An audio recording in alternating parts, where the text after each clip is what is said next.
એવું જોઈ સુખ આ જગતનું જેનું માન્યું નહીં કિયા મન, તજ્યું સુખ ત્રિય તન ધનનું કરવા પ્રભુને પ્રસન્ન.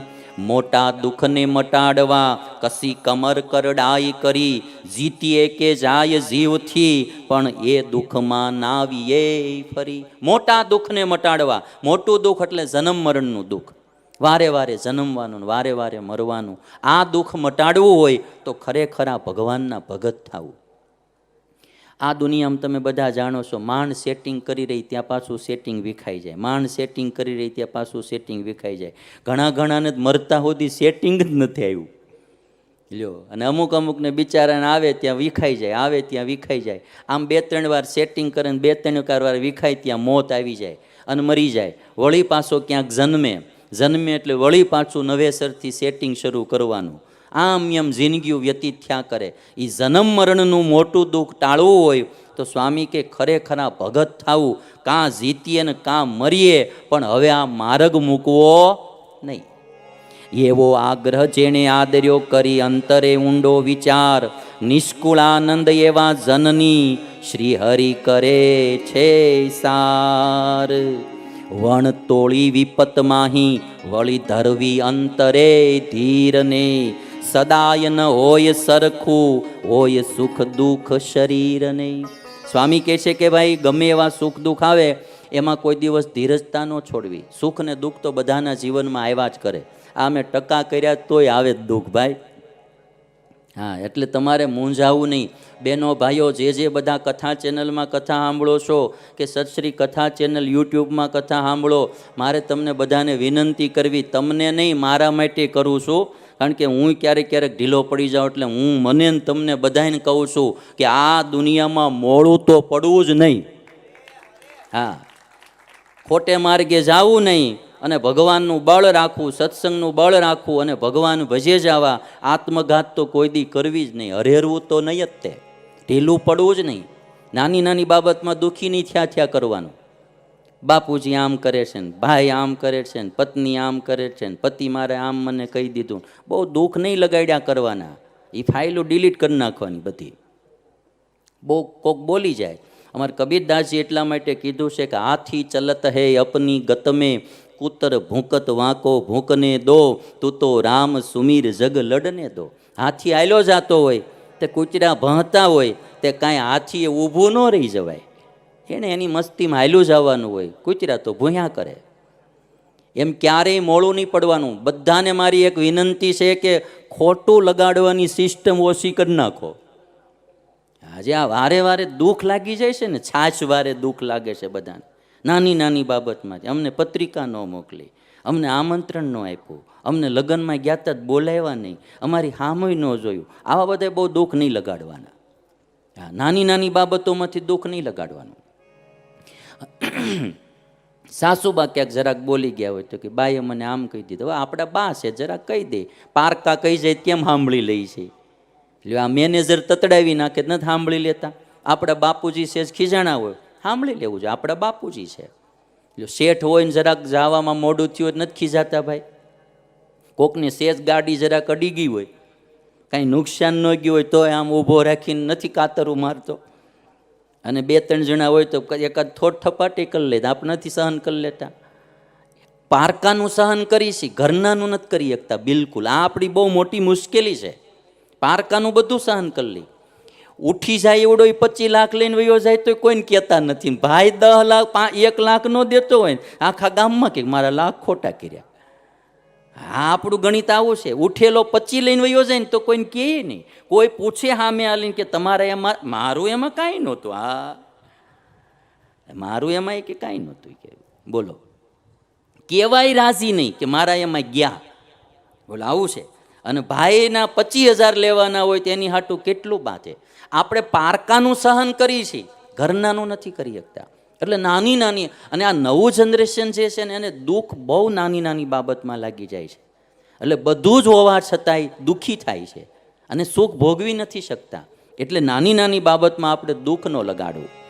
સ્વામી કહે છે કે હિંમત ન હારવી ક્યારેય, તેમાં કાયરતા કોરે કરી હૈયે હિંમત રૂડી રાખવી. મોળી વાતને મુખથી વળી ભૂલે પણ નવ ભાખવી. મોળી વાતને ભાખવી નહીં. જેમ શૂરો જુએ શરીરના ઘણા ઘણા લાગેલ ઘાવ, તેમ તેમ મલકાય મનમાં વળી નાખે મૂછે તાવ.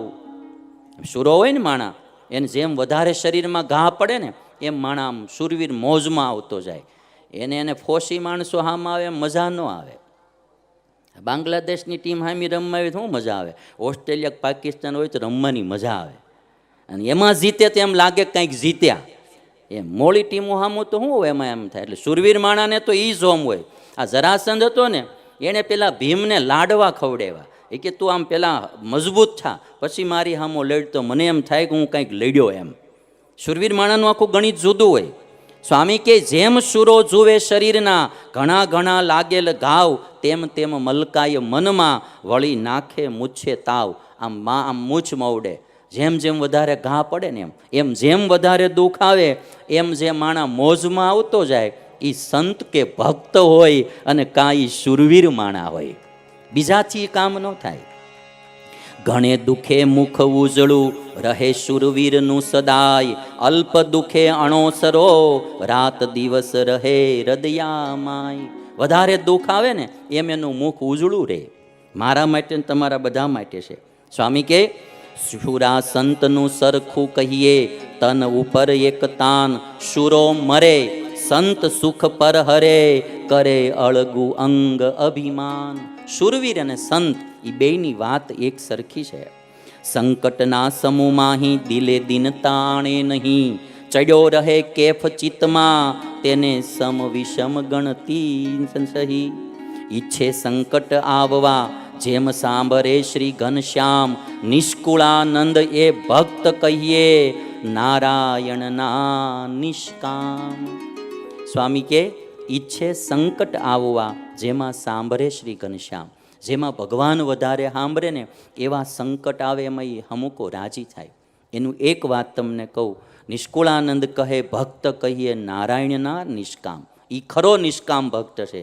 હનુમાનજી મહારાજ જ્યારે સમુદ્ર ઉલ્લંઘન કરીને ગયા લંકામાં અને પછી પાછા આવ્યા, અને ત્યારે રામચંદ્ર ભગવાને એટલું પૂછ્યું કે હનુમાનજી, તમે આટલો મોટો સમુદ્ર ઉલ્લંઘીને જ્ઞાન પાછા આવ્યા તો તમને કષ્ટ બહુ પડ્યું છે, સંકટ બહુ પડ્યું છે. અને ત્યારે હનુમાનજી મહારાજે શું કીધું કે કહે હનુમંતમાં જેમાં સંકટ આવે ને એમ ભગવાન બહુ સાંભળે. તમે જોજો, મુશ્કેલીમાં જેટલા ભગવાન સાંભળે ને એટલા મુશ્કેલી વિના સાંભળે નહીં. નિષ્કુળાનંદ સ્વામી કે ઈચ્છે સંકટ આવવા, સંકટ આવે ને એવું ઈચ્છે જેમાં સાંભળે શ્રી ઘનશ્યામ, નિષ્કુળાનંદ એ ભક્ત કહીએ નારાયણના નિષ્કામ. તમે જોજો, મુશ્કેલીમાં આ કોરોના જેને જેને એકવાર અડી ગયો હશે ને હોસ્પિટલમાં દાખલ થયા હશે ને, એને જેટલા ભગવાન સાંભળ્યા હશે ને એટલા બીજા કોઈ નહીં સાંભળ્યા હોય. આ કોરોનામાં આ ચીજ બહુ પાકી થઈ ગઈ. નાસ્તિકો આસ્તિકો થઈ ગયા ભાઈ, નાસ્તિકો આસ્તિકો થઈ ગયા. કારણ કે કોઈ ખબર કાઢવા આવે નહીં, કોઈ ટિફિન લઈને આવે નહીં, કોઈ પૂછે નહીં. હોસ્પિટલમાં એકલા ને એકલા રહેવાનું. એ વખતે જે એને ભગવાન આમ ધોળે દીએ તારા દેખાય જાય હો ભાઈ. તે દિવસે ભગવાન સાંભળે ને એવા બીજી વાર ન સાંભળે. 2001માં ભૂકંપ આવ્યો ત્યારે અમે વડતાલમાં છત્રી આગળ છે જ્યાં લીમડો હતો ત્યાં છત્રીનું ઉદ્ઘાટન કરતા હતા. આમ બધા સંતો સ્ટેજ ઉપર બેઠા હતા ને ભૂકંપ આવ્યો 2001 26 જાન્યુઆરી હતી ને, અને એ ભૂકંપ આવ્યો ને જે આખું સ્ટેજ બધું હલવા માંડ્યું. મારી પડખે એક સાધુ બેઠા, મને કે આ કેમ સ્ટેજ હલતું હોય એવું લાગે. આપણે ભૂકંપની કલ્પના નહીં. મેં થોડું સમય હલતું તો હોય એવું લાગે છે. અને પછી કોકે જાણ ભેદ હોય ખબર પડી ગઈ ભૂકંપ, અને પછી જેમ બધાએ ધૂન ઉપાડી છે ભાઈ. હા, એવી ધૂન હજી સુધી ક્યારેય થઈ નથી. કારણ કે ચારેય બાજુ બિલ્ડિંગો અને વચમાં હવે ભાગીને કે જવાય એવું નહીં. એમ સંકટમાં જે ભગવાન સાંભળે એવા સુખમાં ક્યારેય ભગવાન ન સાંભળે. એટલે કોરોનામાં બધાને ભગવાનમાં પ્રીતિ વધી. કોરોનામાં લગભગ બધાએ કથાઓ બહુ સાંભળે. કોરોનાના નુકસાન હશે પણ કોરોનાના ફાયદા પણ છે. કોરોનામાંથી 2-3 ચીજ બહુ સમજવાની છે. જો કોરોનામાં એકબીજાને અડવાનું બંધ કરી દીધું, એવી રીતે હવે નડવાનું બંધ કરી દેવું. એકબીજાને અડવાનું બંધ કર્યું ને એમ નડવાનું બંધ કરી દેવું, એટલે પૃથ્વી સ્વર્ગ જેવી બની જાય. કોરોનામાં માણસને એક ખબર પડી ગઈ કે આપણું આ દુનિયામાં ભગવાન સિવાય કોઈ નથી. જે દવાખાને ગયા ને એને ખબર પડી ગઈ ભગવાન સિવાય કોઈ નથી. અને જે બધા અહીંથી સૌરાષ્ટ્રમાં ગયા હતા ને ઘરના ઘર નહોતા, એને ખબર પડી ગઈ કે આ કોઈ કોઈનું નથી રે, કોઈ કોઈનું નથી રે. બધાય સૌરાષ્ટ્રમાં અટાણે મકાન મીડ્યા જ બનાવવા કે ભાઈ ગામડે જે બધા એમ કહેતા હતા ને ગામડે હું બધું વેચીને સુરતમાં લઈ લો, એને બધાને ખબર પડી કે ગામડે એક મકાન હોવું જોઈએ, 5 વીઘા જમીન હોવી જોઈએ, કોરોના આવ્યો હોય તો ખાવા થાય. એટલે અમુક ચીજો બહુ પાકી છે ભાઈ. એટલે મારે ને તમારે બધાએ ખરેખર આ ભગવાનના ભક્ત થવાય એના માટે પ્રયાસ કરો.